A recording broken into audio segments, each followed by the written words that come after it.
उसे कुछ सूझ नहीं रहा था। वो बार-बार चाबी को घुमा रही थी, लेकिन गाड़ी स्टार्ट नहीं हो रही थी। फिर चांदनी ने भगवान का नाम लिया और दोबारा से कोशिश की। इस बार गाड़ी स्टार्ट हो गई। चांदनी ने राहत की सांस ली। चांदनी बिना समय व्यर्थ किए वहां से चल दी।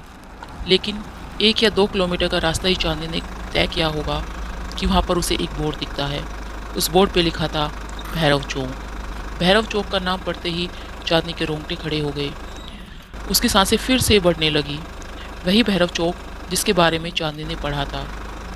उसने फिर से भगवान का नाम लिया, मानो वो दुआ मांग रही हो कि अब की बार गाड़ी बंद ना हो।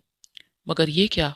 चांदनी की कार भैरव चौक के नाम के बोर्ड के ठीक सामने आकर रुक गई और फिर वो स्टार्ट नहीं हुई। चांदनी ने बाहर का नजारा देखा तो बेहद अंधेरा और डरावना था। वहां पर जुगनू की टमटमाती रोशनी के अलावा और कुछ भी दिखाई नहीं दे रहा था। चांदनी ने फिर से भगवान का नाम लिया और गाड़ी स्टार्ट करने में जुट गई, लेकिन गाड़ी शुरू होने का नाम ही नहीं ले रही थी। तभी उसे सामने से कुछ दिखा। सामने से सफेद रंग की कुछ धुंधली धुंधली आकृति आ रही थी। चांदनी उसे देखकर दहल गई। वो बहुत ज्यादा डर गई। वो आकृति आगे आती जा रही थी। काले घने अंधेरे में सफेद रंग साफ साफ दिख रहा था। चांदनी उसे देख बस सोच रही थी कि ये क्या आ रहा है। ये कोई आदमी है या कोई भूत प्रेत? चांदनी के पसीने छूटने लगे थे। चांदनी ने देखा कि क्या गाड़ी किसी से बंद है या नहीं, और वो फिर वहीं बैठकर भगवान का नाम लेने लगी। अब वो आकृति चांदनी की गाड़ी के आगे पीछे मंडराने लगी थी। चांदनी बहुत ज्यादा डर गई थी। तभी किसी ने गाड़ी के शीशे पर जोरदार वार किया।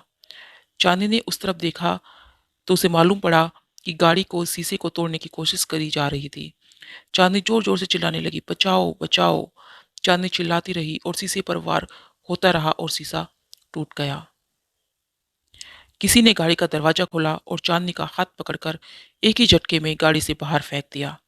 चांदनी गाड़ी से बाहर आकर गिर गई। उसने हिम्मत जुटाई और उसने देखा कि वहां पर एक आदमी खड़ा था। वो बहुत ही दहशत भरा था। उसके हाथ में चाकू था। चांदनी समझ गई कि ये लुटेरा है और बिना कुछ बोले चांदनी ने सोने चांदी के जेवर उस आदमी को दे दिए। ये सब ले लो, मगर मुझे जाने दो, चांदनी ने बिलखते हुए उन लुटेरों से कहा। उस लुटेरे ने तुरंत चांदनी के हाथों से सब जेवर ले लिए। चांदनी अभी भी बस रोई जा रही थी।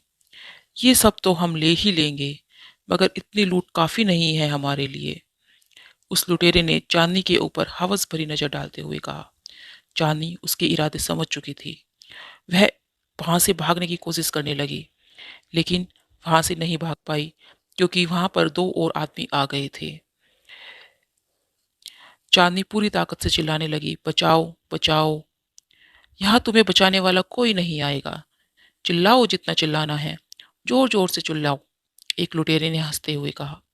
तभी एक लुटेरे पर पीछे से तेज वार होता है और वो लुटेरा वहीं ढेर हो जाता है। दोनों लुटेरे पीछे देखते हैं कि ये वार किसने किया।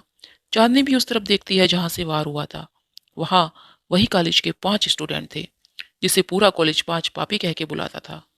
वो 5 स्टूडेंट उन बचे हुए 2 लुटेरों पर झपटते हैं और उन्हें मार मार के बेहोश कर देते हैं। चांदनी वहीं सहमी खड़ी आंखों से आंसू बरसाती बस देखती जा रही थी और सोच रही थी कि जिन 5 पापी को बुरा और गलत समझ रही थी, उन्हीं लोगों ने आज चांदनी को बचाया है। मैडम, हम बुरे हैं, मगर इज्जत सबकी करते हैं। आप बेफिक्र होकर जाइए। ये बंटी आपको सुरक्षित घर तक छोड़ देगा और हम इन लुटेरों को पुलिस के हवाले कर देंगे।